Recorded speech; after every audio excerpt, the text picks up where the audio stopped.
Come on in and welcome to another live edition of the replay where we try to make your day. I'm your host, Jabril Rashad, and joining me, coming to the stage is my guy, Mr. Tim Jackson, Action Jackson, that is, from Nebraska. Welcome to the stage, my brother. Good evening. How Welcome, you my doing? brother.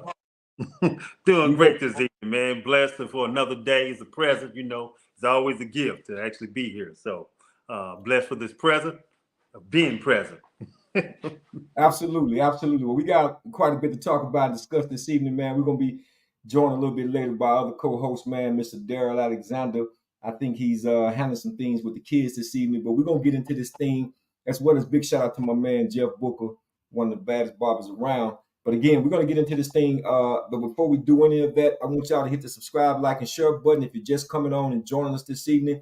We want to talk about this thing that happened yesterday, man, with at the NBA All-Star game in Indianapolis. And we're just gonna get right into it, man, because what I saw yesterday I think was atrocious. It was full of atrocities and it was very, very flagrant on all levels. Very flagrant on all levels. And we want to get in some of these these earlier highlights, man, of what I mean, I'm gonna be honest with you. I just don't even understand how they could go out there and play a game like this as if nobody cared. Um, Let me see if I got some of those I can bring up a little bit. Well, we're gonna get into that in just a second. But some of those highlights, man, we're looking at right now is from the ASG yesterday All-Star game, and I want to talk about it, Tim, because this was again, man, this was a tragedy on all levels. It was very flagrant on all levels. For these guys to go out there, man, and call themselves All-Stars and have a performance like this, I think it was something that was definitely wasn't justified. And I think on all levels, if you call yourself an NBA player uh, in today's game, this thing is almost could be expected because they've been talking about how these scores been going up and down and nobody's playing defense. But this was just ridiculous. This was totally ridiculous. The final score was where the East won this game 211 to 186. 397, almost 400 points combined total, the highest scoring in NBA history. So I want to talk about that, man, because again, man, this was just embarrassing. And if you played in that game on yesterday, you should be writing an apology to all these fans. But I want to get your take on it real quick, man, as we discuss this All Star weekend game. The key word you said was offensive. Offensive. All they did was play offense. And the funny thing about it, the offense is mostly played by the guards. The guards are so selfish now. And you can tell because, see, the difference in the past was that you had a guard like Magic Johnson and Isaiah Thomas. They was playing against each other. We won't even get to the defense because then you get back to Jordan and Kobe, okay? Because they kept that torch going on. But the guards got the big men in the game. See, these guards don't keep the big men in the game. They will every once in a while, but for the most part, they are not point guards. They are scoring guards. They actually pass the ball too, but they shoot the ball first. And so their old attitude makes the big men not want to play. Okay, that's the first thing that happened even before this game. I've been watching for a few seasons. I've been watching all of them. I've been watching these seasons, but the last few seasons, more and more, the big men are really not playing because they don't feel like a part of the game. And you think about a Dirk, and this will go to Luka and and his passing ball partner, Jokic. Dirk got disenchanted with the game because a lot of times the guards weren't passing the ball. So it started at the end of his career when he started to say, "Hey, they don't pass me the ball, so I'm just gonna go there. I'm gonna play." But he played though, but he saw that nobody was playing defense, so and they didn't really give up the ball because somebody was taking over the game, right? And so he just did his little part, and he told the message to Luca, "Hey, just go there. It's a rest time. Just enjoy it for the moment for what it is, right?" So Luca Right. has an attitude that, hey, where these guys play, they really don't care about the Right. game. He show even less care than them. Right. Him and what's called. So they're caring about that, and then the defensive caring about it. Nobody plays defense, and since LeBron took over the torch from Kobe, right? I'm just talking about Right. the All Star torch, right? The Right. All Star torch, where he's actually the grand poobah. You know what I'm saying? He the grand poobah of it. He sets the tone. And he doesn't play defense either, right? So Kobe tried to show him how to play defense by pulling him out and saying, hey, let's go, right? This is one-on-one. Right. Now, LeBron don't want to do none of that. He haven't pushed the guy or the narrative on that. And so until he kind of move out the way as the grand poobah, there ain't going to be no defense. And I'm not going to be watching the game. You know, what's the name wanted to play a little bit better? You know, what's his name from Milwaukee? Damian Lillard? No, not Damian Lillard. He played good on offense as well. I'm talking about big man. Giannis.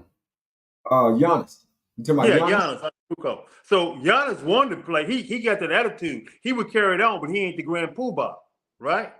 So I couldn't even watch the game. I didn't watch the game. I watched the highlights later because I knew it was going to be number highlight. I couldn't watch the game because I already knew where it was going to be. I knew Luka wasn't going to play. I knew what the reasons why they wasn't going to play because of all the scenario is, hey, go out and shoot ball, put the ball up. You got open shot. You shoot the ball. You don't play no defense. You let people go and be creative and do whatever they want to on the defense end. So people going to score, but mostly big men don't play. Except for, of course, you know, your boy got a, what's his name, play for Minnesota? Scored 50 points. Karl Anthony Towns? Yeah, Karl Anthony Towns. Karl Anthony Towns has that attitude that, hey, I'm taking over the game because he kind of like that anyway. He has that kind of selfish, like a guard kind of attitude, like, you know. So he's the same way. So he goes out. He going to score the ball anytime he got the ball. He going to drive it. He going to do whatever. He going to act like he a guard because he said he is a guard pretty much. So, that's that attitude. I'll let you talk about it because, man, I was like, I couldn't even watch. Oh, it was ridiculous. I mean, like I said before, man, I think that performance and what they did, it was very non-competitive. Everybody was lazy. It was flagrant on all levels. I think it was a flagrant of and a lack of effort there was. And if they're going to play like that, I'm along with you. And I think a lot of fans definitely share my sentiments as well. I don't even want to see nothing like that. I don't want to sit 2-3 hours, man, watching where there's no competitive nature. I want to show you something right quick. Let's go back to 1986, right? I'm going to show you something, man. The difference between, that's why I talk about the players of today and those who disagree, they just don't understand the body, the history of the NBA game. I'm going to show you something, man. Not amongst the leaders in Listen any to what department he's saying. this This year, is Dick Stockton and Tommy Heise. Perimeter and inside.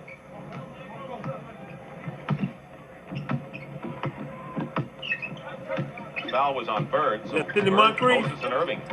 That's actually Michael Jordan. This is in 1986. No, it's not my shot by Bird, way off the mark. It's Tommy Heise. Quickly to Robertson. Okay. Jordan was gambling in a 3-on-1. Look how they playing defense. Bird scrambling for the ball. But he throws it away, and that's the kind of with their hustle. Watch how they're playing defense and rebound. Well, I call the next category of players basketball brains, and Larry Bird epitomizes that. What a defensive play. That was all basketball knowledge making that happen. Moses has Hakeem where he wants him. Chambers. Bird was all over him with a fine blanket job on defense. Chambers gets the ball back. Look at him get back. They're playing full court defense, it seems, as Chambers still doesn't get the roll, and this crowd is awaiting to erupt. Not yet for Tom Chambers. Okay, so that's 1986 NBA All-Star game, right? Mm-hmm. And you saw the atrocity, as I labeled, the atrocity of Sunday's game today in 2024, right? And this is what I'm talking about with these so-called high-dollar players now, where they've just put to bed or wet the bed, if you will, the style of basketball that was played back then versus the brand that's being played today. Nobody want to compete anymore. We're not saying you got to go out and play the game as if it's a seven-game basketball series. We're not saying that. We do understand that there's a season after the NBA All-Star weekend, but you can compete a little bit better than that. You will compete in the off seasons at the rec gym, getting ready for the season. Mm-hmm. That demonstration or lack thereof, again, they need to go back. I think Adam Silver, the commissioner, need to go back with the committee, man, and really, really contemplate about just having a skills contest and not even having an NBA All-Star game. Much as I would hate to not see it, but if you're going to give a performance like that and you're going to allow fans to be able to bring their children, it's supposed to be almost like a family reunion, if you will. You know, people are galvanizing, coming in from all different parts of the country, man. You know, coming to these cities, and in this case, it was Indianapolis, to see the best of the best, some of the best players in the world. And you go out and give a performance like that. That's why I had to go back, man, and I was looking at some of the All-Star games that was played. You know, I just got through looking at 1979 All-Star game. And I don't even remember the 1979 game that vividly because Magic wasn't even out of college yet from Michigan State. So you had guards like Dennis Johnson and who else? Otis Birdsong, back when they was the Kansas City Gus Kings, Williams, Kings. You know what I'm saying? You had these kind of individuals, and I'm just looking at how they played the game. I mean, the effort that they gave the fans their money worth. But to put on a performance like that on Sunday, man, I think it's embarrassing. I think that they definitely have to go back to the drawing board and maybe even scrap the whole thing and go to the rule committee and change the rules all over again. Because, again, if you're not going to play any defense, man, and I was always one, man, I'm going to be honest with you, man. If I scored on you, I want to get a stop because I'm trying to win. That's just the competitive nature. You know, and that's what those guys had back then. They was trying to win a game. But, again, man, they got to go back to the drawing board and do something about this, man, because again, man, that was flagrant on all levels. You hear what I'm saying? Flagrant, man. I mean, it's so bad as this. It's simple. You don't have to go slap somebody's arm and all that kind of stuff. You ain't about to go. You got to move your feet. Get the workout in at least.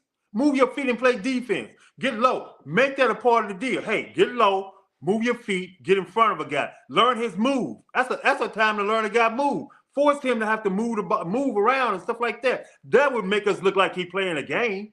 You don't even have to go jump. Move your feet. Just stay in front of a guy. Stay in front of a guy. Make that guy have to shoot over you. That would be a game. But this pathetic, I don't even care. I'm going to watch you run by. I'm going to move out the way like Olay, like it's a bullfight. I'm just going to move out the way. You know, you know what I'm saying? I'm just like, man, this is crazy. You know, no block shots. You know, you can at least jump up and try to block a man's shot, something. But no, Tim, man, this is pathetic. Don't you realize they scored 50 points a quarter? Karl Anthony Towns, a big man, scored 50 points. Now we know that Damian Lillard. Now I credit him. He won the MVP. He was the MVP of the game as well as he should have been. I mean, he was shooting lights out. 2 half-court shots that he made. He was shooting lights out. But who was guarding him? I mean, he had a wonderful weekend. He won a 3-point contest and all of that. So kudos to him. But I'm saying in this particular game, who was guarding? So I want to play something that he talked about when they interviewed him about the lack thereof of defense. Game. I don't think anybody's going to play in it like it's the playoffs, but it's a way to get guys to come to the table and just play a more solid game, I guess. But I did think it was a good game. You know, anytime the crowd is engaged and you're hearing oohs and ahs, but it was just too many probably leak out, you know, go get a dunk, go get a layup type of moments. And I think if we could just limit those, you know, people probably wouldn't feel the way they feel sometimes about it. I don't know. I mean, I think it's something we need to figure out. You know, I don't know where's the median, because this is what a lot of the games are starting to look like now.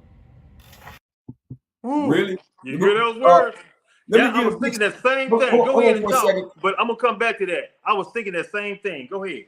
But I was going to say real quick, let me give a shout out to the people that came on, to Blessing. She's here to support us this evening. You know, she's really more of a football fan, but she says her basketball language ain't all there, but she's here to support. So we appreciate you coming on, Blessing. Yeah, you've been a big supporter of us for a long time. But we're here talking about the ASG All-Star Game, or what happened, this atrocity on Sunday, and how flagrant they were to put on a product like that. I know that's something that Adam Silver was not expecting. I think he was very embarrassed to even hand out that trophy to Damian Lillard. But you was about to say what, Tim? I was about to say, even in some of the games now, some of the guys not playing defense like they need to be. That's why they're scoring so much. So many guys out here just when they see, you know, instead of getting a foul, you know, you used to have a no layup zone, right? Big men would actually make sure, you know, you ain't getting a layup, right? They don't have that no more. They don't contest the shot. They like, oh, I got to make sure I can play. And what's so funny about it, I look on the stat sheets all the time, and big guys don't have 5 fouls and 4 fouls. They be having 2 and 3. You're supposed to have at least 4 fouls. You know what I'm saying? 4 fouls mean you're playing. You know what I'm saying? Maybe not 5 or 6. You don't want that. You want the 3 to 4 at least. These guys be having 2 and 1, big men. I'm like, what you saving fouls for? Contest some shots. I ain't saying go foul a dude, because if you were really important to the team for your scoring, I'm saying contest some shots, though. Man, it's ridiculous. Right. They're doing the same thing in the game. Yeah, well, absolutely. And that's why I'm posing this question this evening to everybody. And just chat out in the comments. I want to know, after Sunday's performance, do you all think that the NBA should cancel the All-Star game? I'm not saying All-Star weekend. I'm not saying this. I mean, I like the skill, challenge, contest. I even like the fact they brought in one of the WNBA players, man, to challenge Steph Curry for the 3-point. I think that was creative.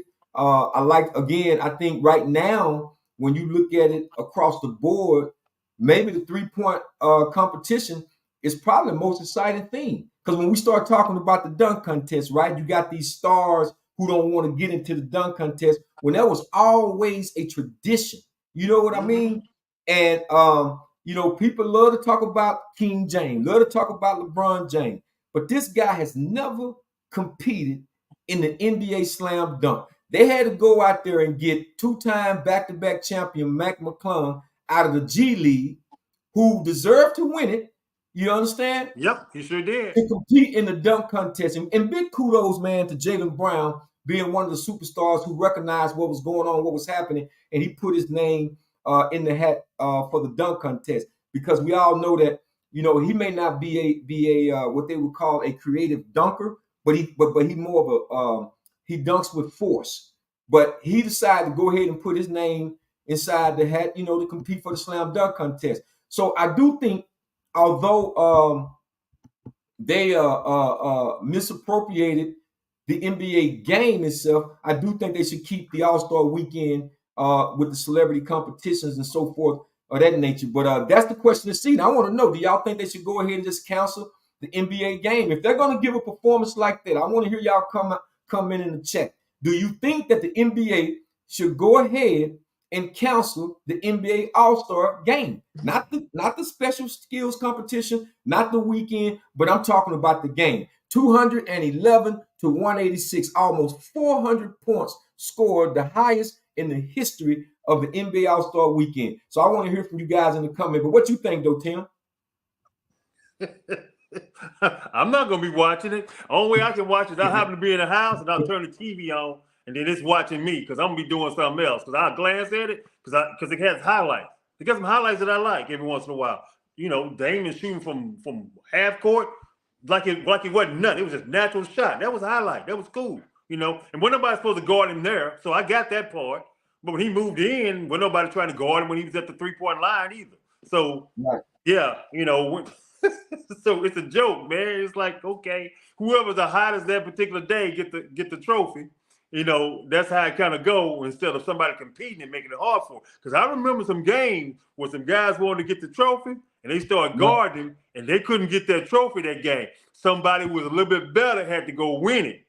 And that's what would happen on some All-Star games. Some guys thought they were going to get the trophy. They didn't get it because they started guarding them really hard, and somebody else won the trophy. Like Rolando Blackman for a chap back in the day. Rolando almost had won that trophy. He was hitting them shots, but they got really hard on Rolando Blackman that year. I think it was in Seattle, and then somebody else on the team had to show up, and then they ended up getting the trophy because they had to show up because they didn't want Rolando to win it, so they got on him really hard. So they don't do that today. They ain't gonna put no pressure on nobody. But Blessing seemed to think that the game should be canceled. But the way the game used to be played back then, man, I mean, we understand you started out kind of filling the game out a little bit. So they would always take it easy on the first, second quarter, and maybe even a little bit the third quarter, maybe the latter part of the third quarter, they started to pick up a little bit. And then by the time the fourth quarter started, that's when it became a little bit more intense. They knew the money was on the line, and they knew, the competition. I don't know if you remember that year when Lance Sprewell and them, they came back. The East came back, and I think they was down like 20 points. But Latrell Sprewell, they fought back and they wound up winning that game, and it was so competitive, man. I'm talking about if you play or you're a professional guy and you played this game for free all your life, you can remember or recall waking up as a youngster, man, going to the gym and competing, just running up and down the court when you was never being paid. You know what I'm saying? Where is that that jovialness to the kid inside of you when you're able to descend an All-Star weekend where collectively you're around some of the best players in the world, and here's an opportunity to prove that yes, on this stage right here, millions of people watching around the world, I'm going to compete against somebody that I may not compete against on a consistent basis year round during the season. I want to be able, like when Kobe Bryant, God rest his soul, when he took LeBron James one-on-one, he told everybody to get back. I got him one-on-one. Or like when Magic Johnson came back and Isaiah Thomas was like, get back, let me take him one-on-one. And Magic in 1992 threw up the shot and hit and won MVP. What happened to those kind of performances? I just think, man, as far as, my brand and the name that's on the back of my jersey, I'm going to play for that. Yeah, I'm trying to see you. This is All-Star Weekend. This is an opportunity, man, to, if you look at the language itself, All-Star. That means some people didn't make it. You know what I'm saying? Some people may have felt as though they should have been there, like Kyrie Irving, right? I think he should have definitely been there, but they didn't vote him in. For whatever reason, they say it was pretty much not too many games. Your lack of games. Not because of his talent level, but it was due to a lack of game. But the issue still comes down to this started somewhere, I don't know, maybe around 2017, and you can start seeing it creep every year, just like in the NFL. The game became a game of touch.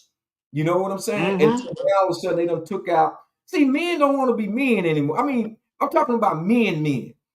Back when you had, I remember, Tim, you might remember this in the NFL. I remember when the college teams, the senior teams, used to play the NFL players. You remember that?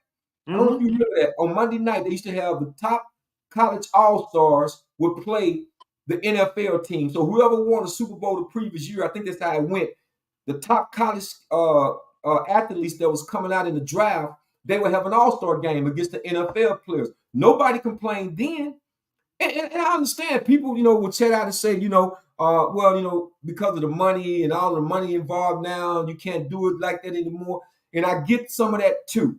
But at the end of the day, I know for basketball, that shouldn't ring true more than NFL because NFL is such a high-risk game, right? And so I do understand that. Maybe you shorten the quarters a little bit. There's still a way I think that you can play a competitive game, man, and stay up high, tackle high, or whatever the case may be. But men got to be men, man. And I think they just have kind of on a certain level have emasculated men. You understand? Like guys that was like I remember guys like Alton Lister and Marquise Johnson and Moses Malone and Artis Gilmore and these big physical present guys, Charles Oakley and all these boys, man. And now they got these cotton soft, I mean soft as burr aspirins, man. You know what I'm saying? Well, you can't even touch a guy. You can't even get close to him. And I think the NBA, man, did the fans a disservice when they started, policing these fouls, these flagrant ones. I mean, I understand you had to implement some rules. Don't get me wrong, because guys was coming off the bench, and it's a multi-million-dollar product. I get it, but man, they went overboard too much, and I don't know if you can go back, Tim. I really don't know if you can go back or not. No, not with who's giving an example at this time. You got Kevin Durant and LeBron James, who actually played power forward most of the time, right? They couldn't guard a power forward back in the day. You know what I'm saying? They couldn't guard him. Matter of fact, they tried to guard him. None of them could guard Dirk. None of them could guard Kevin Garnett. None of them could guard Tim Duncan. So they can't guard a power. But they play power forward now. And they don't like to be called power forward. They like to be called small forward. So they name tags say small forward, but they're in the fourth spot. So it's just funny to me. It's funny to me how these guys, man, they so reluctant, so soft. They can't even they don't even like the word power on their name. Think about that. Power. They don't even want it. No. Don't call me power. I'm small. Just think about that from a psychological standpoint. No, call me small. Don't call me power. You know what I'm saying? Powerful. Man, please. You know what I'm saying? Make me the agile, quick power forward who actually can do everything. Right now, you call me small forward because I don't want to be called that. Tim Duncan, grab his soul. He said, I'm not a center, but heck, he plays center a lot. I'm a power forward. So even though he was hard, But still, it started off with that labeling, and then it just, we take it, the new generation take it to a whole nother level where they don't even have a sense of pride. You had lines, you call it pride line, right? Pride lane, right? You take a sense of pride of where you are, right? Right. You have that gladiator kind of spirit. They have it. No, not this group. They don't want to get down, get on their fours and play that defense, play hard, get in front of somebody, stay in front of somebody, make them shoot over. Man, all they want to do is wait till they get down the offense. I'm going to stay in front of them a little bit, hope the back end helps me out, and then I'm, try to knock the ball out your hand when you pass by me. That's their defense. Right. When you pass by me, because I ain't going to stay in front of him. When you pass by me, if you're a good offensive player, you're going to pass by me because I ain't going to play that well. You're going to pass by me. I'm going to try to knock the ball out your hand, hope my help defense help me. Then I'm going to take off down the court, hoping to get the ball so I can score. That's it. Right. Well, I'm going to read one of the comments, man. Big shout out to my boy, Cedric Spain, one of the best players, man, to come out of Wilma Hutchin, man. I mean, you talking about bunnies, this guy can leap out the gym, man. Welcome aboard, say that it's so much money that's involved and plus politics of the game now. They don't want them to get hurt. Need to do like the NFL, change the curriculum of the All-Star game. Basically, is what he's saying. They need to change the curriculum of it. Yeah, I concur. I mean, I know it's a lot of money. It's a big product, and I don't. But basketball again.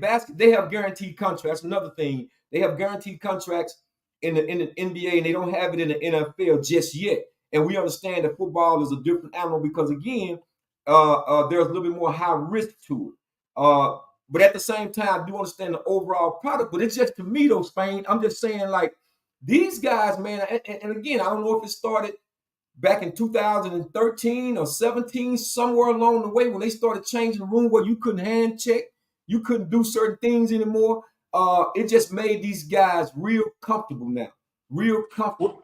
It started when Kobe hurt his Achilles. That's when it started, and the new regime took over it. And also, guess what? I don't know if any time anybody got hurt in an All-Star game in the past. They played hard. Nobody's ever got hurt in an All-Star game. I don't care how much money you're talking about. For them at that time, they played for a lot of money for them. For that time, it was a lot of money that they made in the NBA. It ain't compared to this time, but it was a lot of money for those guys who were playing at that time compared to regular citizens. So it's always been a lot of money, of course. There's always been a difference than the regular citizen and then the professional player. But those guys didn't get hurt. And what we're talking about is not actually jumping up, fouling people. We're talking about staying in front of people.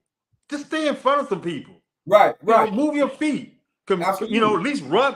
When he go down towards the basket, run with it. So if he pause, you snatch his ball, right? Just that little kind of stuff. You ain't got to be, where you all intense with it, but move your feet, slide with him, and if he pause, you can knock his ball out of his hand or something like that, right? That's what we're looking for. Well, check this out, man. Check this out, because even if we start talking about the product, the NBA product, and how these guys got big contracts and they don't want. The bottom line is, I was almost because I didn't know that. I just didn't know that. I thought I knew a lot about Michael Jordan. In terms of his basketball prowess. But one of the things they don't talk about enough is how he played. I think like 9 82 game seasons. Did you hear what I just said? 9 82 game seasons. And they asked Michael Jordan, they asked MJ, why don't I'm not kind of paraphrasing. Why come he always playing game? He said because there's always somebody who he always think that never got a chance to see him play. And that was the attitude of those players back then. I was looking at the 1979 game with Artis Gilmore, and they were just talking to the announcers, Tommy Heinsohn, and they would say, Dick Stockton. He said at that time in 1979, Artis Gilmore had never missed a college game and had never missed the NBA game up until that time. See, those guys went and collected their check. They didn't cheat the game. And a lot of times that's what we're seeing now, man. Guys are cheating the game. And to your point you said a second ago, I'm with you. I don't know no player who's had a detrimental injury, in the All-Star weekend game. And it's again, if during the off season, if you go train and you go wreck, because that's what they do in the off season, and they're playing just as hard in the off season, working on their game than they are in the All-Star weekend game. So I'm just saying, way harder. You know what I'm saying? So I'm just saying there needs to be something, man, I don't know exactly what they can do other than maybe trying to shorten the minutes or whatever, but to give a performance like they did on Sunday, bro, now I'll pass. I'm like you and a whole lot of people. I would sit I around think and we waste all my need to Sunday boycott watching that game. Boycott that game. They'll get that message sent to them. Turn that TV off when it come on. Matter of fact, I'm gonna turn my TV off. They're gonna keep playing like that. I'm not gonna even give them the ratings. I'm gonna take their ratings away. Them the numbers that show up. People gonna be disinterested, and then I'm gonna comment all the time too. We need to comment about it. We need to keep talking about it. Just like we're talking about tonight. Hey, if you guys gonna do that, then we ain't gonna be watching.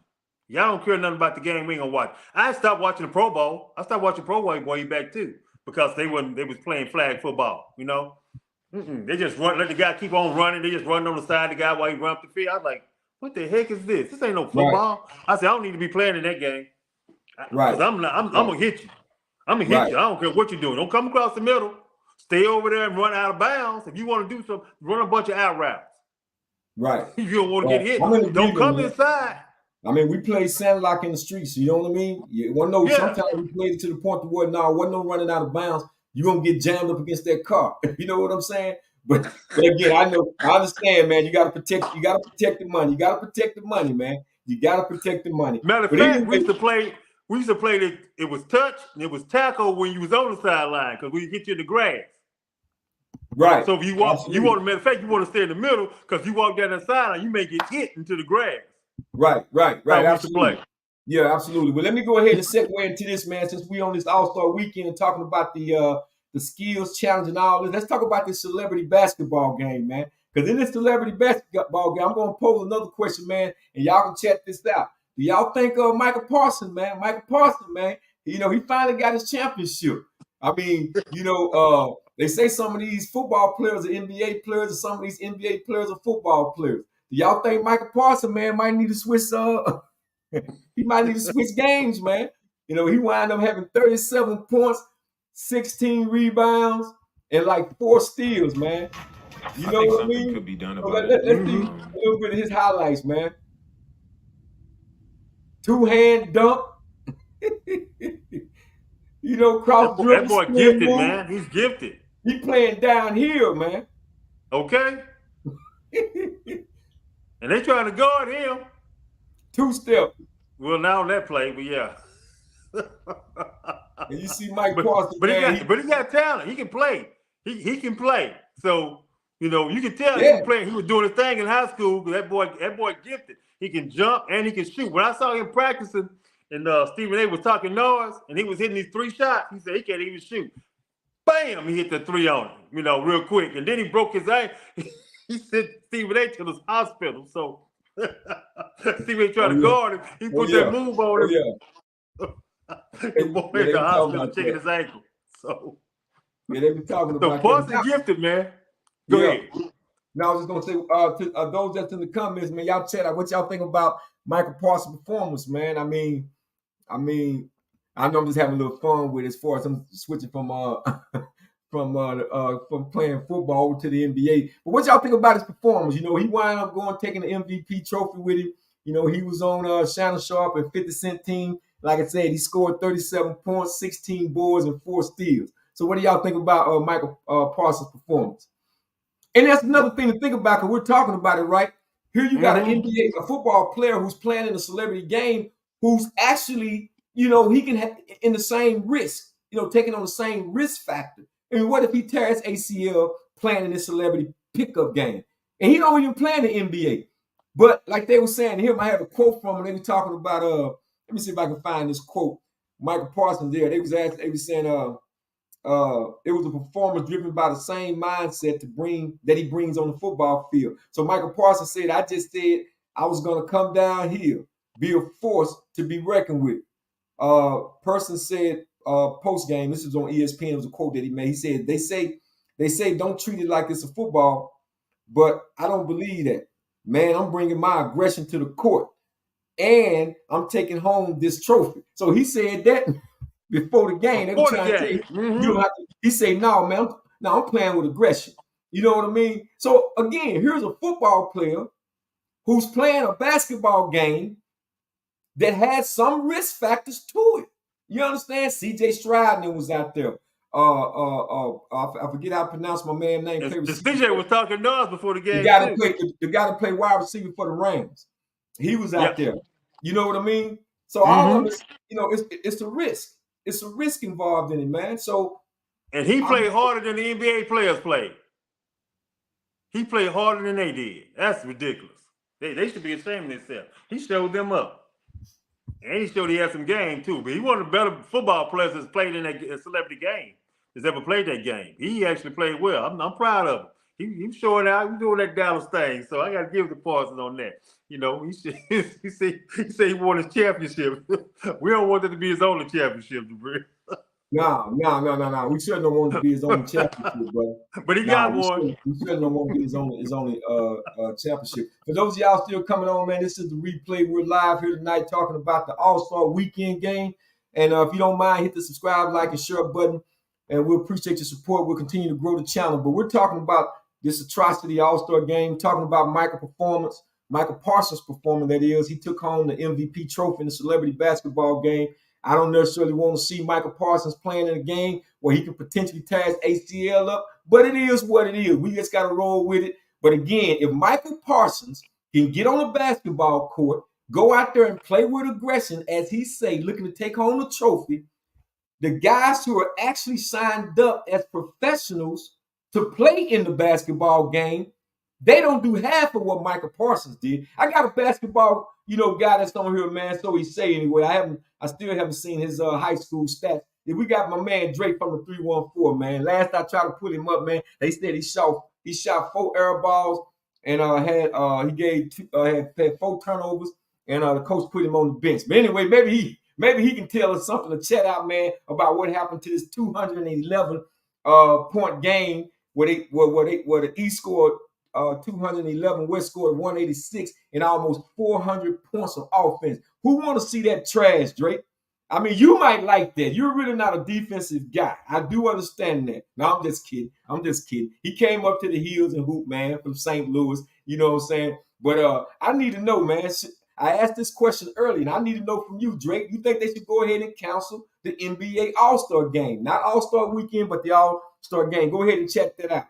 But yeah, y'all, we're talking about Micah Parsons, man, right now, because again, he showed a lot of will, a lot of grit, and went out there, man, and he gave the fans what they were looking for, which was a really great celebrity game, man. And if he could go out there, man, and he's not even a basketball professional player. You mean to tell me these guys can go out there and give a better performance, man, than what they did on Sunday? Come on, man, talk to me. Man, come on, talk back, man. About it. That's embarrassing. It's embarrassing. NBA players should be embarrassed. Parsons actually played that hard coming out of the playoffs, and then he comes over from the NFL and he plays harder than they do and play a better game than they play. It's just ridiculous, man. Just ridiculous, bro. Yeah, it is.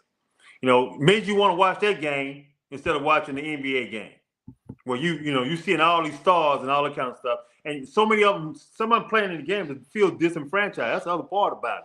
I'll say from the beginning, leadership, sets the tone. So if your leadership, which is LeBron, is setting up to say he ain't gonna play no defense, he don't actually take no pride of it. He sits up and say, I don't know what we can do. He don't have no leadership thought process on how to make it better, which would have been simple. If you had asked Michael Jordan this question, you asked Kobe this question, you asked Magic Johnson this question, you asked Larry Bird this question, at least I think, by Larry Bird, but for sure, I know Larry Bird's competitive. All of them said compete. Right. We're gonna play hard. Matter of fact, in the last game that Michael Jordan played in, he said, I'm not gonna let nobody make a shot. I'm gonna play defense on everybody. We're gonna stop them on defense. Right. So that's his last game he played in. Last one he played with the Bulls. Right. Last one he played with the Bulls. That's what he said. So he set that mentality. So that torch was passed on to Kobe. What did Kobe do? Same thing. He playing defense. He playing hard, right? Like I said, listen. Every great, I'm going back to the great late Kobe Bryant. When he took the challenge of guarding LeBron James in All-Star Weekend. I remember when Kobe was like 19 and was coming into his first All-Star game. and he wanted to go up against Michael Jordan, feel like he's out of his words, he wanted to feel the strength of a Michael Jordan. He went up to Michael Jordan asking Michael Jordan questions because he knew he wanted to get better. He took on those challenges. He was looking forward to playing against Mike because he's a competitor. He wanted to compete. And in order to be the best, you got to beat the best. But these young dudes today, man, all you got to do is just pull up any All-Star game on YouTube. And you're going to see a big difference. I don't care about, listen, Isaiah Thomas once said something years ago, and I always stayed with me. He said, I cannot believe that I'm being paid for something that I would do just for free. See, he said, if you find something that you love doing, you'll never work a day in your life. So you start to ask guys, do y'all really love the game of basketball? Would you still do it for free? And I'm not saying you do it for free because, hey, everybody's making money. But I'm talking about in a game like this, when I got a chance to go up against a Steph Curry, to go up against a LeBron James, to go up against a Kevin Durant. You know what I'm saying? What if I missed you the first time around and I didn't get a chance to play against you and All-Star weekend came around and I'm a young dude coming to the league? Yes, I'm trying to see you, Kevin Durant. I'm trying to see you, Steph Curry. I want to show to the world that I'm here for a reason. And I'm not going to take it light on you. I think you're setting a bad precedent for players like a Tyrese Halliburton, right? He started out early shooting jumpers. They try to get him involved in the game, because he's playing for the Indiana Pacers, And so they're trying to get him off, hopefully that he can win the award. But then the jump shots just turned into just lackadaisical, I'm not even trying to play defense kind of thing. You know what I mean? Like, is there anybody vying to try to get the defensive player? Maybe you win it on defense. Maybe you have, 10 block shots, the Dennis Robbins of the world. I mean, what happened to these guys, man? Well, you just let a guy blow past you and just embarrass your name, man. That's crazy. You just said something. You just said something special. That's what they need to change. They need to change this game and say, hey, let's get a trophy for the best defensive player of the game. They need in the NBA, they need to change some rules on their stuff and start talking about defensive player of the week. Defensive player of the week. They don't even have a defensive player of the week. They have an offensive player of the week. Yeah. They don't have a defensive player of the week. They don't have a defensive player of the month. That's one of the things to set the tone. The owners are not going to continue to foot this bill. They're not going to continue to foot this bill when they're not getting anything out of the game. And the fans, believe me, they're taking to social media as well as a lot of these talk shows today. Let me read something that Draco said, man, out of the 314. He said the whole weekend was trash to me. He said it's a shame that the three-point shootout was the most exciting thing on the whole weekend. You're absolutely right, Drake. You're absolutely right. I couldn't agree with you more. The three-point shootout was really, to see Dame Dash, man, hit that last shot, needing that shot to win. That was more intensified than anything I've seen. So I don't know. I'm not here saying that I want to see them get rid of the game, but if you're going to put that on the floor, man, I would say you're cancel that, man, because I can't see people sitting around watching that. I just can't see it, bro. I just can't see it.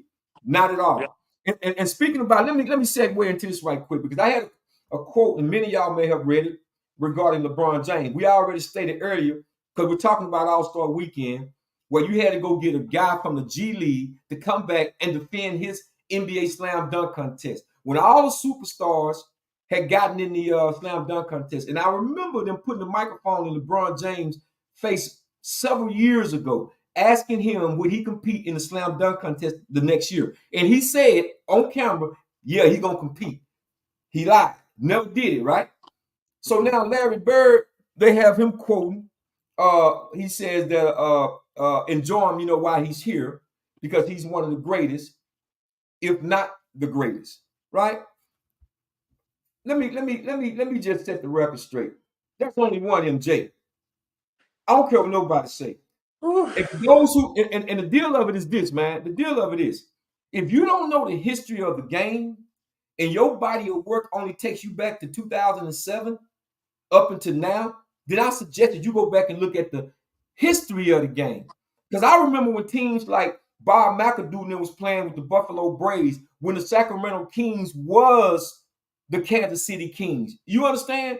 When the Utah Jazz was the New Orleans Jazz. See, some of these young people, man, they don't have a full body of work. And I'm on record as always saying I wasn't a real Michael Jordan guy coming out of college because I was a big Isaiah guy. That was a guy I tried to mimic my game after was Isaiah Thomas when he come out of Chicago and went to Indiana. But as I began to really watch Jordan play, he started separating himself and was doing things, man. I thought Doc was my dude. You know what I'm saying? But Doc gave him the ability to think beyond the game, to be more creative in the game. I'm not taking anything away from LeBron James and his greatness, but certain things that LeBron had to grow into, Jordan came in the league with that.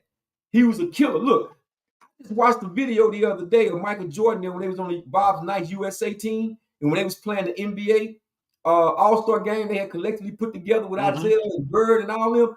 They beat them cats 8-0, man. You understand what I'm saying? Vern Fleming them that was on the USA team with Michael Jordan and them boys, they beat Magic Johnson them dudes 8-0. You understand? They was embarrassing the NBA players. This dude came in with a killer's mentality.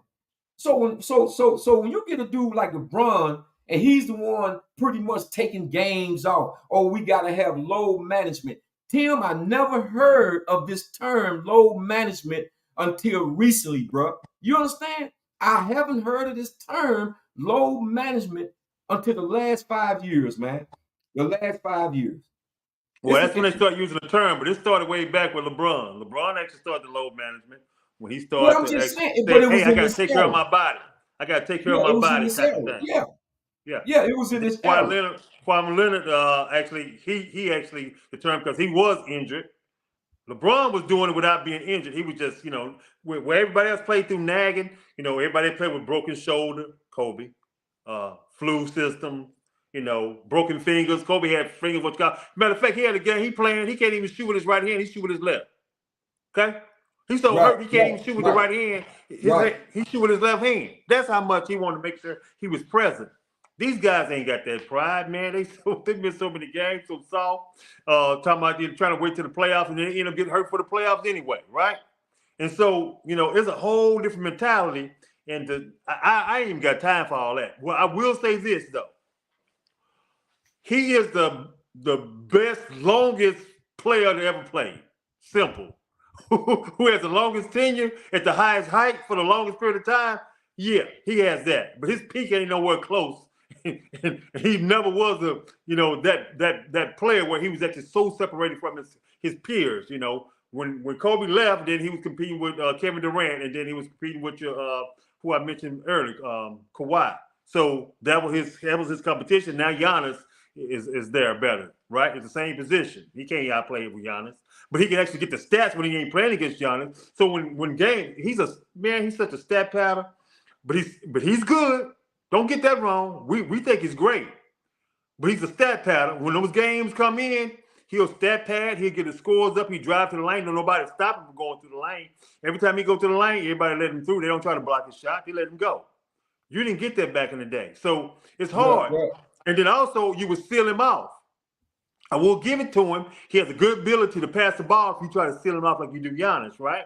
So it's hard to seal him in one instance, but at the same time, they would seal him. They would shut him down. They don't do that much with LeBron because they don't worry about what LeBron numbers is. When you play LeBron, you worry about the other players' numbers. So LeBron gonna get his numbers. You don't even care about that. All you do is make sure the other players don't get their numbers. You'll win the game, especially in the playoffs. Right. Well, let me go back to a comment that the 314 Willie Drake said. He said that, bro, they doing the same thing like the Pro Bowl. Don't nobody want to get hurt, so they play hard now to get a flag football game. Yeah, you're right, and we discussed that. Now I agree with you on that, but let's look at this other comment that you put out here because I wasn't gonna do a debate about this here. This is the crazy ass. This is the kind of stuff when he started talking like this, then all of a sudden I know when it's a late night and he done hit his head or something like this, but he got in the comment, man, please get off him, Jay. He is not the GOAT. You just got a personal thing with LeBron James, and so I can appreciate you, making that statement. And everybody entitled to their own opinion, but at the same time, I think you need your head examined. I think that you're a mental case all the way around, and I do believe we're gonna get you some help in the 314. That's my brother, y'all. Don't take it personal. That's my guy. That's my guy from St. Louis. But again, that's not even up for discussion. Like I said before, man, of course, you're gonna have, if you do the Michael Jackson and the Prince comparison, yes, you're gonna have some people go see Prince if they're performing on the same night. But if you got one ticket and the arena, both arenas are side by side, you got one ticket that's gonna get you in the concert with Prince or Michael Jackson. I always ask the question, which one you going to? Yeah, Prince gonna have some people go see him that night. You can best believe Michael Jordan will have the most. So in the case of Michael Jordan, I'm just telling you, the stuff this man did, the creativity, I'm not going to get into a long spiel about it. The dude was a dog. He was a dog. And he didn't play the game according to his words to pad numbers. That wasn't his thing. He was about winning championships. So we're gonna have another discussion for that another day. We'll talk about that another day because I still get caught up right now with people elevating Scottie Pippen. Because she said she like, hey baby, she said she like that hoodie. That's right. You understand me? Boston Celtics, Milwaukee Bucks. You got my NBA teams on there, Chicago Bulls. You did. Yeah. Willie Drake, I'm gonna tell you something, man. I don't know if you just trying. Okay, He said he gonna come see Michael Jackson. He said he gonna come see Mike. He gonna come see the glove one. Okay. Yeah, that's my analogy. He better. he better come see MJ if you want to see a real performance. But no, you were saying that. You know what's funny? I think about what goes on in this game and how people get elevated. For example, Scottie Pippen. Scottie Pippen been elevated beyond what his abilities were when he was playing. When he was playing, he wasn't better than Clyde Drexler. Clyde Drexler would give him more points than he gave him. It wasn't even a question about it. You go look up his numbers. Dominique Wilkins, he couldn't stop Dominique. Dominique Wilkins used to give it to him. So it's funny to me, and he couldn't score that much on Dominique. Dominique would score way more on him. So it's funny how people get elevated up. Now people sound like he was better than Dominique Wilkins. No, he never was. It was Michael Jordan versus Dominique. It wasn't Scottie Pippen versus Dominique, even though he was guarding him. So it's just funny to me how the scenario, how some guys get elevated beyond their ability. Good defensive player, but you see what he did when he was in Portland. He was still in his prime when he was in Portland. He didn't score no 25 points a game when he was in Portland. I think he averaged like 19 or 18 points a game, right? And he played good defense. So no, he's not that guy. He wouldn't have carried nobody else. He would have had some good stats for a year or two, but he wasn't carrying no team. So man, they need to stop with this. Made Scottie Pippen way more than he was. He wasn't no Dominique Wilkins. He wasn't no Dominique Wilkins. Dominique Wilkins was averaging 30 points every year. Not some years, every year. So he would give Larry Bird the business, all of those guys the business.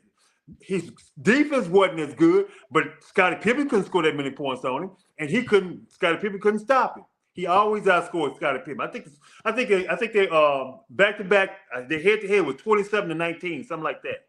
27-19. That's Dominique. So they need to stop that. That would change the mentality of these young folks if they really knew how good Scottie Pippen was. Since they really didn't see Scottie Pippen, they go on a reputation because all the young guys remember they game out for Scottie Pippen because he played good defense and he passed the ball really well, and he kind of was a point forward. So they liked that idea, how he changed the game in that manner, but he wasn't that good. They elevated. Again, man, I'm not.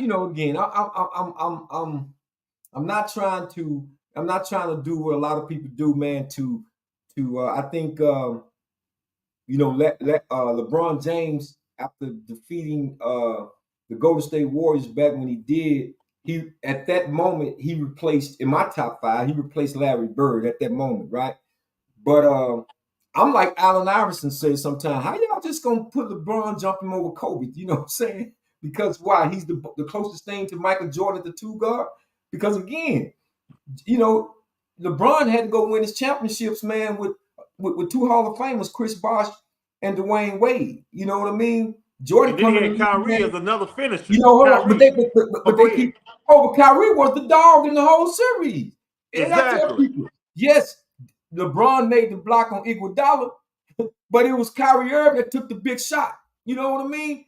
It wasn't no question who was going to take the last shot when MJ played, man.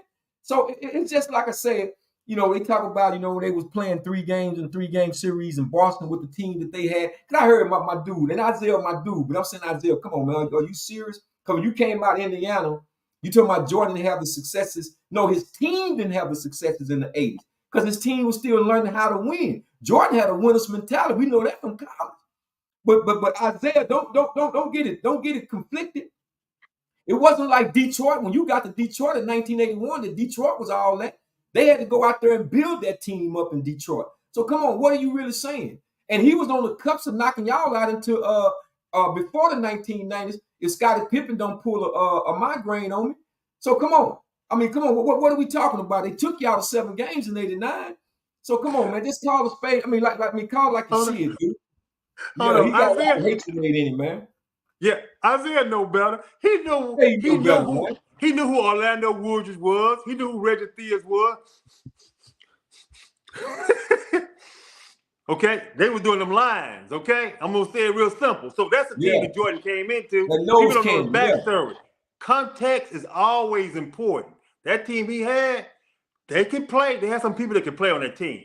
Don't get that confused. Just like LeBron had some guys that can play on the Cleveland team. Sadronis Igaka is one of the better centers in the league at that time. So people, get staying confused what was going on at the time. So he had some guys that could play, but they wasn't championship-like guys. They was guys that was more important. Partying and fun was more important than winning. Yeah. And so when you have it on your team, you don't win. You play good. You can be there, but you ain't gonna win. So when he got rid of those guys, they had to, put a team together. They slowly had it. He had 3 ingredients that he had to make sure he had on the team.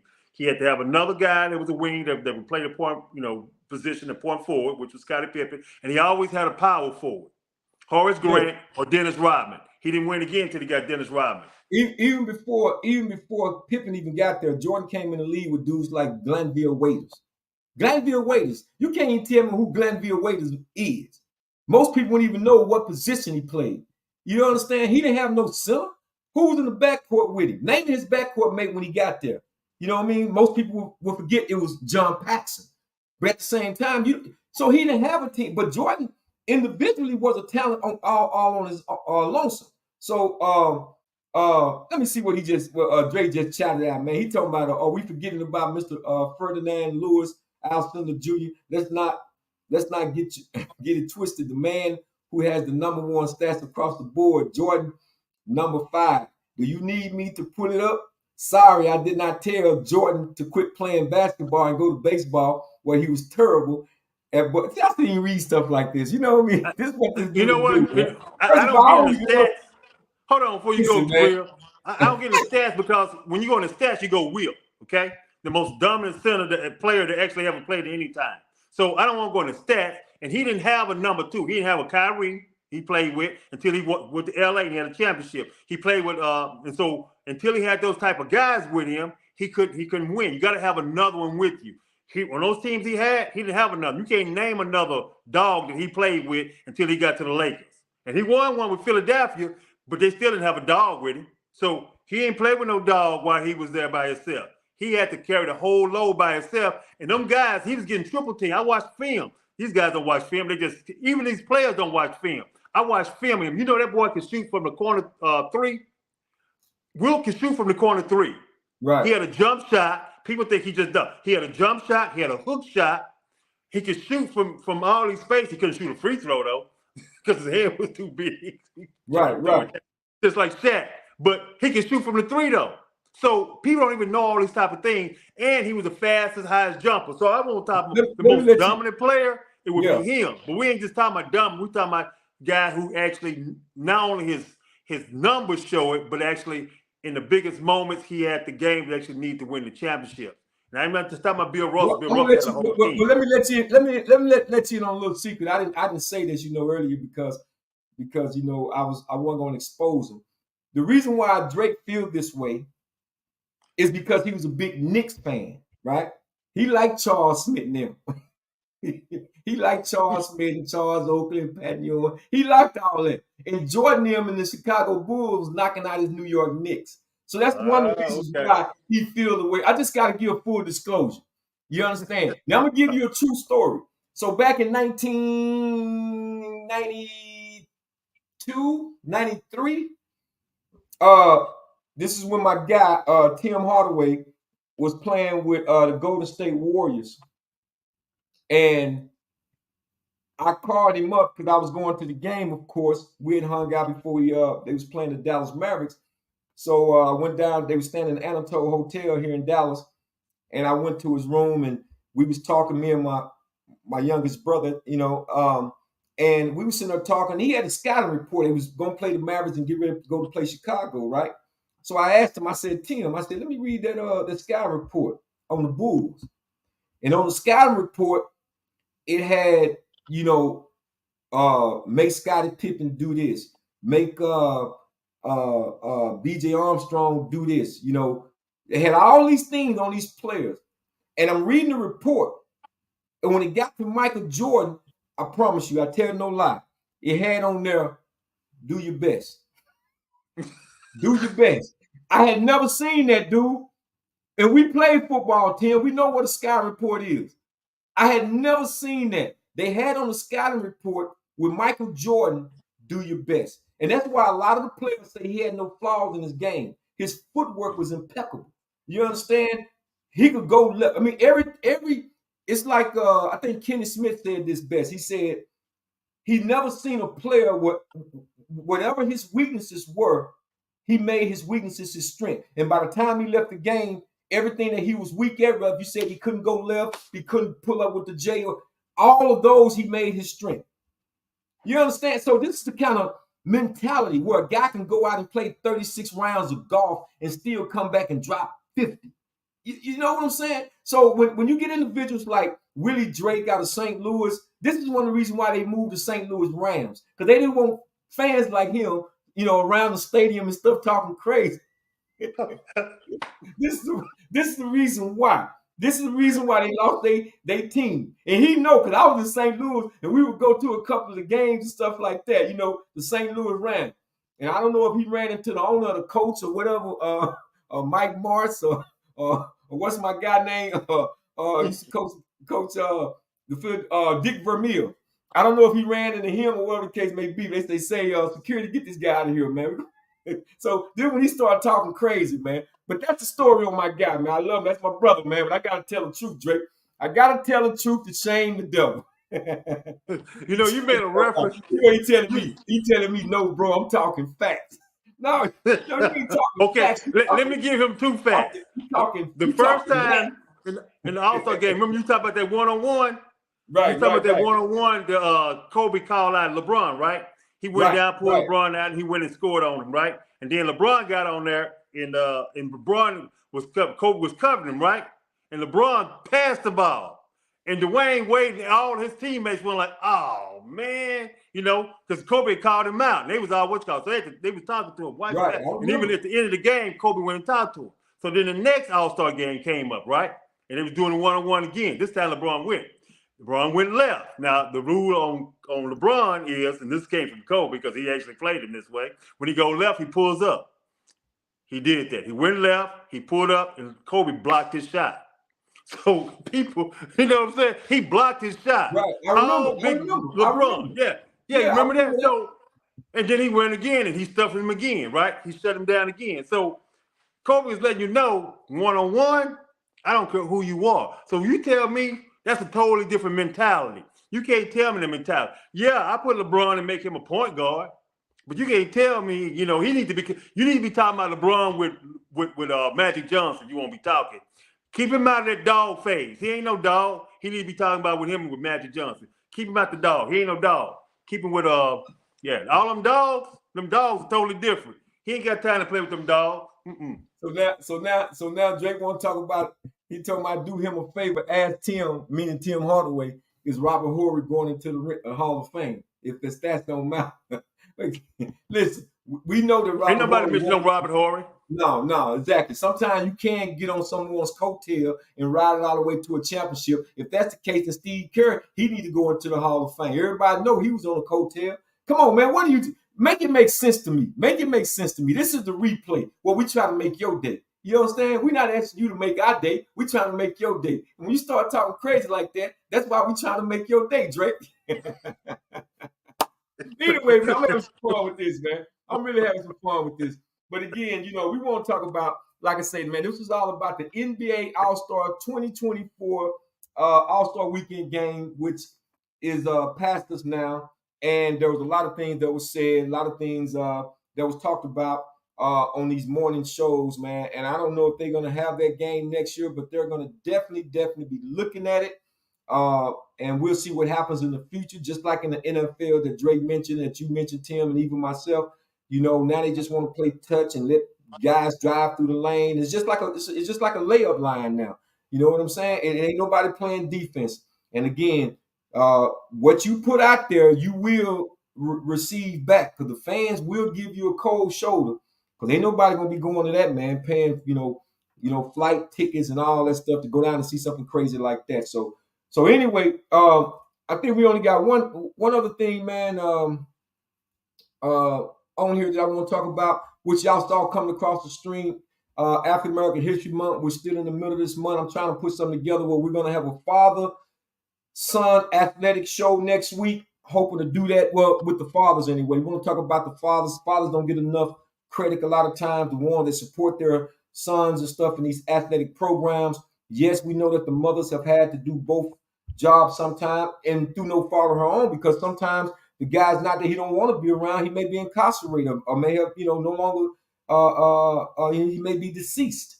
But I'm talking about the individuals who are there for their son. And I know a few of them, been there from day one. So hopefully we'll be doing this show next week about that. We will be back on Thursday, God willing, talking about specifically African American Month, an overlook of Black History Month, and what we're talking about, the history and the plight of African Americans in this country and how far we have come and have succeeded. So we're going to get into that too. I don't really have a lot of shout outs this evening, Tim. I don't know if you want to shout anybody out before we have to wrap up this episode here this evening or not. Yeah, I'm gonna shout out our audience, man. Thank you guys for coming on. We appreciate you, and all the love that you're giving us. And hey, remember, like, share, and subscribe. So we appreciate you. We love you, just like you've been showing the love you've been giving us. So we're very grateful for that. Yeah, absolutely, and I concur with you on that. Everyone that came on this evening, everyone that continued to support the show. Thanks, 1 million. Again, V8, he'll get back with us. The same thing that happened with Book. I tell guys, man, look here, man, I appreciate your time and doing this, man. We're just trying to get some information out to our community and stuff like that, and be transparent in what we do. They are holding down jobs. DA been working with these kids. They had a championship game, I think, over the weekend, a tournament they played in. So hopefully he'll get a chance to join us on Thursday. But again, I want to thank each and every one of you for coming on. And we're going to be back on Thursday, God willing. And like I said, we're going to continue to talk about the things that need to be talked about, not just in our community here, but across the board. You got a lot of things that are coming up that we see politically that's happening in our community. And we need to continue to get the word out, man, and be transparent every day about what it is that we're trying to do to become the best that we can be. This is what we try to do here on the replay, guys. So again, that's going to conclude another episode of the replay. And again, I want to thank everybody for coming on. Big shouts out. I said I won't do any shouts out, but I got to shout out to Micah Parsons once again. I shouted him out earlier because, hey man, Mike went out there and did his thing and got that MVP, and he brought it back to Dallas. So you know what that means, Drake? Super Bowl right around the corner. Now don't let me start, man. So anyway, y'all, I want to thank y'all for coming on to another episode. This has been the replay where we try to make your day. Like I always like to say, don't forget to subscribe, like, and share. Let them know we're in the house. But more than anything, guys, I want you all to be safe. Come join us again this Thursday. And above everything else, always keep God first. Amen.